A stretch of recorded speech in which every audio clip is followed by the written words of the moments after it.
God, I hope not. I'm not on board with that.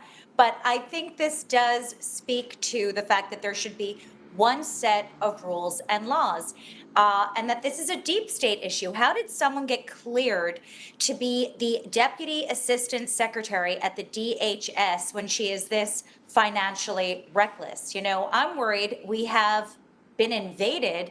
America has been invaded, and we have someone in this position who is potentially able to be blackmailed. Blackmailed? Why?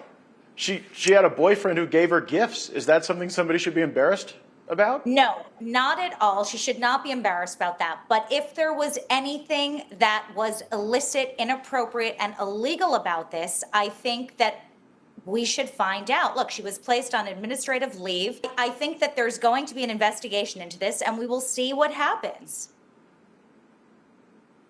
Yeah, I'm trying to understand what part about a woman receiving vacations and handbags from a man makes it harder for her to stop terrorists.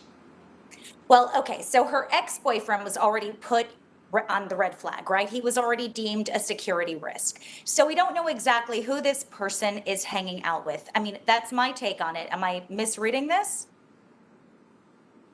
Well, to me, it has a bit of a sexist tinge to it, right? Like if there was a younger man who was in government and there was an older woman who was allowing him to have a better lifestyle as a result of their connection, like would we be saying the same thing about the prior relationship of Kimberly Guilfoyle and Donald Trump Jr.?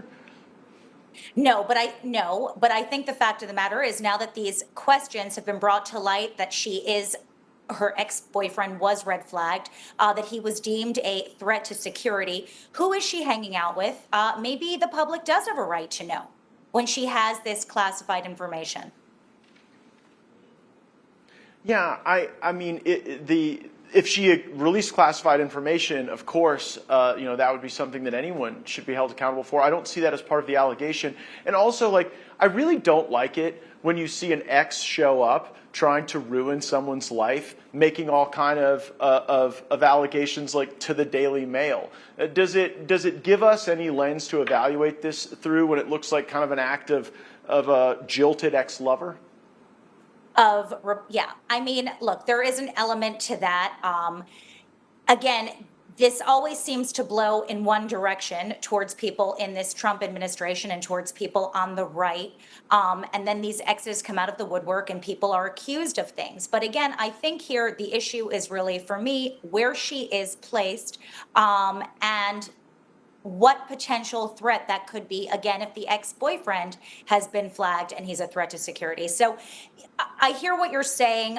No, of course, a woman should be thrilled to get nice gifts. I don't think this is just a question, though, of getting nice gifts.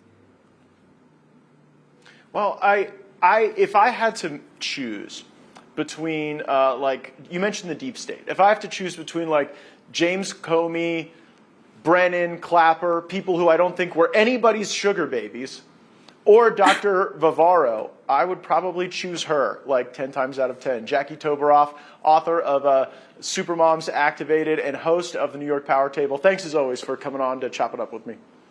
Thank you for having me. For all our viewers asking where One America News is heading in the future, we would like to introduce you to OAN Live. OAN Live is the best way to stay up to date on all of the hard-hitting, straight-shooting, national and international headlines. And the best part is, OAN Live is only $4.99 per month. All the credible, honest, unbiased reporting One America News offers at a fraction of the cost of cable. Just go to OANN.com to easily sign up for OAN Live and stay informed.